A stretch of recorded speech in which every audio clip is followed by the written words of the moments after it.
Doctor మరి మహిళలు ఎక్కువగా వర్క్ చేస్తున్నప్పుడు లేదా ఏదో ఇబ్బందులకు గురయ్యి వాళ్ళు ఎక్కువగా ఆలోచించటం ఇలాంటి ఒత్తిడికి గురవుతూ ఉంటారు. అప్పుడు ఒత్తిడికి పీరియడ్స్‌కి సంబంధం ఉందంటారా? దానికి అలానే అనుకోవాలి. ఒత్తిడికిను, ఇన్‌ఫర్టిలిటీకి, ఒత్తిడికి, పీరియడ్స్‌కి గూడా సంబంధం ఉన్నట్టే అనిపిస్తుంది. ఎందుకంటే ఇప్పుడు చాలామంది వుమెన్‌లో చూస్తుంటే హైలీ యాంబిషియస్ వుమెన్ అండ్ చాలామంది కెరియర్ ఓరియెంటెడ్ వుమెన్ ఉంటున్నారు. దాని తర్వాత ఈ సాఫ్ట్‌వేర్ వచ్చాక వాళ్ళకి కొంతమంది చాలా రాత్రంతా వర్క్ చేస్తారు. వాళ్ళకి రాత్రి పొగలు, పొగలు రాత్రి అన్నమాట. రాత్రంతా వర్క్ చేస్తారు. పొద్దునంతా పడుకుంటారు. And they eat at the in the night time and they sleep throughout the day. Day అంటే టోటల్‌గా వాళ్ళకి different day and night different అయిపోతుంది. ఎందుకంటే వాళ్ళు యూఎస్ నుంచి వర్క్ చేయాలి కాబట్టి.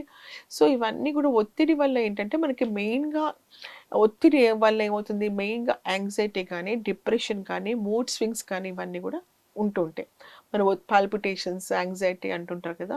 మన హార్ట్ బీటే మనకి తెలవడం అనమాట.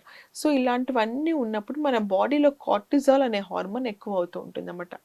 ఈ కార్టిజాల్ అనే హార్మోన్ ఎక్కువైనప్పుడు డెఫినిట్‌గా ఈస్ట్రోజన్ అండాశయం నుంచి విడుదలయ్యే ఈస్ట్రోజన్, ప్రొజెస్టరాన్ హార్మోన్స్ మీద ఇది ప్రభావం చూపి ఇంబాలెన్స్ క్రియేట్ చేసి మెన్స్ట్రుయల్ ఇర్రెగ్యులారిటీస్ చేసే ఛాన్సెస్ చాలా ఉంటాయి.